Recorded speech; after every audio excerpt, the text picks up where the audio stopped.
All right, let's dive into this absolute classic tale of superstition versus skepticism. We're back in that one small village of indomitable Gauls, you know the one. It's a place where peace is usually only broken by a bad tune from the bard or a fight over fish freshness.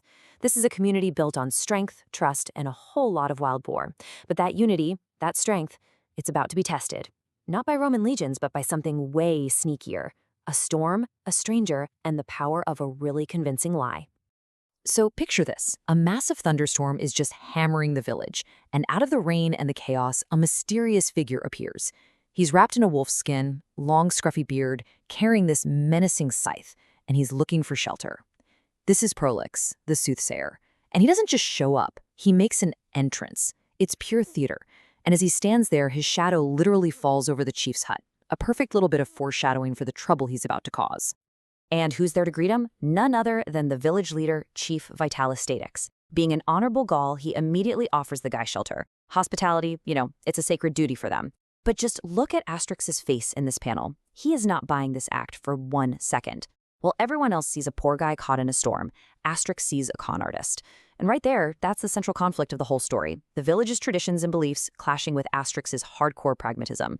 It's a brilliant setup, and hey, if you enjoy seeing these classic comics broken down like this, do us a favor and hit that like button and subscribe so you don't miss what we've got coming up next. So once the stranger is safely inside, things get interesting, and fast. Prolix doesn't just dry off by the fire. Oh no, he starts his performance. He claims he can read the future in the guts of a fish, and he starts making these predictions that are, well, brilliantly vague and perfectly designed for his audience. The guy's a master manipulator, and he's preying on those basic human desires for good luck and a little bit of reassurance. And this is where you see the huge split in the village. On one side, you have pretty much everyone else, and they are completely hooked.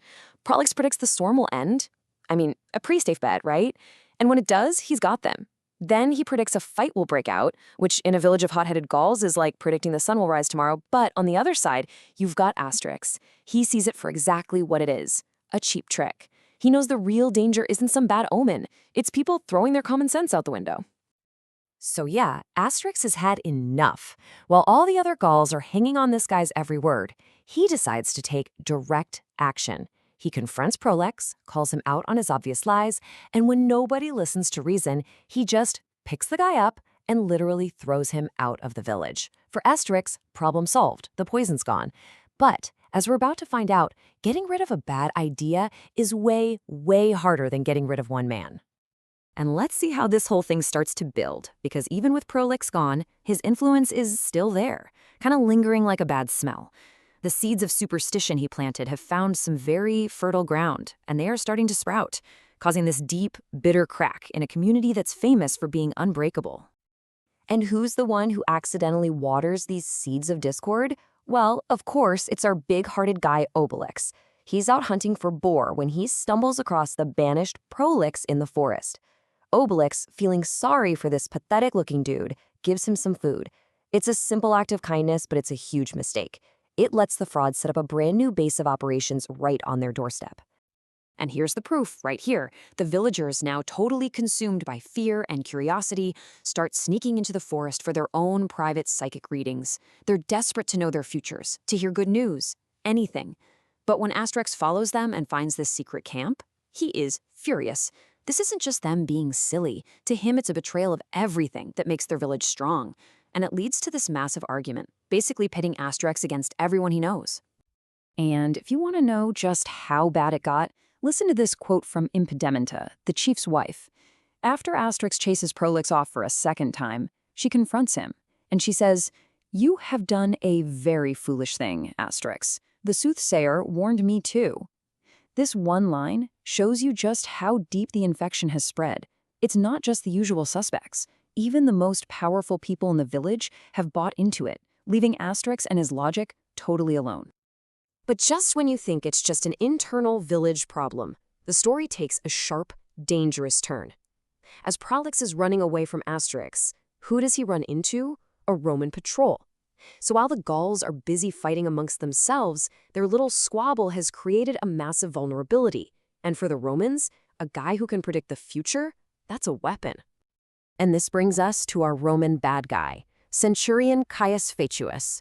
He's the commander of the local garrison, and he is just sick and tired of being humiliated by these Gauls. He sees Prolix and thinks, aha, an opportunity. If this soothsayer is for real, he could be the perfect psychological weapon to finally break the Gauls' spirit. So Caius Vetuus captures Prolix and immediately starts scheming. So the Romans put the pressure on, and Prolix just breaks. He completely cracks and cries out, I can't make any genuine predictions. If I could have foreseen how this was going to turn out, I'd have stayed at home next to that tannery. But here's the brilliant part. The Romans don't hear a confession.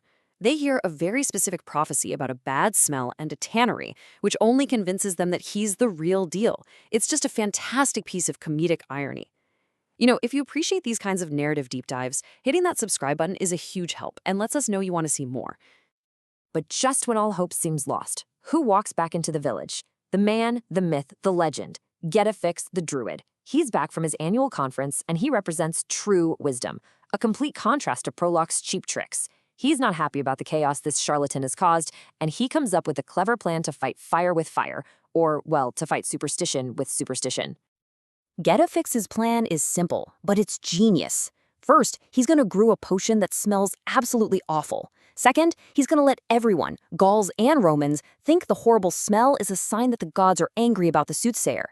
This will not only teach the villagers a lesson, but third, it'll play right into that prophecy the Romans think they heard. And finally, by proving the curse is man-made, he'll expose Prolix once and for all. And let me tell you, when he says foul smell, he is not kidding. Getafix creates this thing that is so disgusting, the comic actually draws the smell as this visible green cloud of pure stink. It's basically sensory warfare. The potion is so bad it makes boars in the forest pass out and birds literally fall from the sky. This is the smell of reason fighting back. And you know what? The plan works like a charm. The disgusting cloud drifts right out of the village and straight into the Roman camp. For Centurion Caius Vetuus, this is all the proof he needs. The soothsayers predicted a foul air, and here it is. He's totally convinced the gods have cursed the Gauls, and he panics, ordering his men to pack up and get out of there immediately. But here's the thing about brilliant plans. They sometimes have unexpected side effects. When the women of the village see the Romans packing up, they jump to the wrong conclusion. They think their own men have fled the curse, and they decide to take matters into their own hands, kicking off one of the wildest, funniest battles in the whole series. So, led by the absolutely formidable Impedimenta, the village women grab whatever they can find, rolling pins, brooms, you name it, and they charge. They launch a full-scale assault on the Roman camp to rescue the soothsayer, who they now think is their only hope. The Romans, who are already freaking out about the smell, are caught completely by surprise by this furious and, let's be honest, very unusual army. Just when the camp has erupted into total chaos, with rolling pins clanging against Roman helmets, who shows up?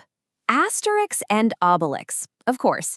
And with their help, what started as a kind of funny little skirmish turns into a complete and total rout. The Roman legionaries are just overwhelmed, and their camp gets completely trashed. And in the middle of all this wreckage, Chief Vital Statistix turns to Getafix, and with this amazing sense of calm, now that order is restored, he just asks, I expect you know what to do now. That one quiet line says it all. The fever has broken. The village has put its faith back where it belongs, not in some con artist, but in their wise druid. Reason has won. All right, so the Romans are beaten, the village's superstitions have been literally and figuratively aired out, and the story is heading for its big finish. The chaos is over, and now it's time to start putting the community's trust back together. So let's just recap the fallout. The Romans, sent packing, their belief in prophecy totally shattered. Prolix, publicly exposed as a total fraud with zero power, which is pretty embarrassing for everyone who believed him. The villagers sheepishly admit they were being foolish, and most importantly, the village is united again.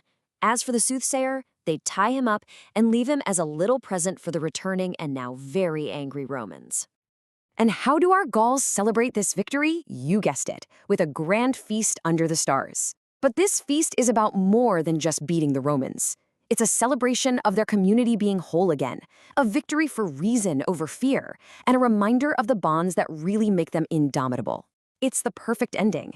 And if you found this breakdown insightful, the best way to support us is by liking this explainer and subscribing for more. You know, this story leaves us with a really powerful question. The Gauls are nearly invincible against the entire Roman army, but they almost destroy themselves from the inside, all because of one charismatic liar. Their greatest weakness wasn't a lack of magic potion. It was their willingness to choose fear over facts.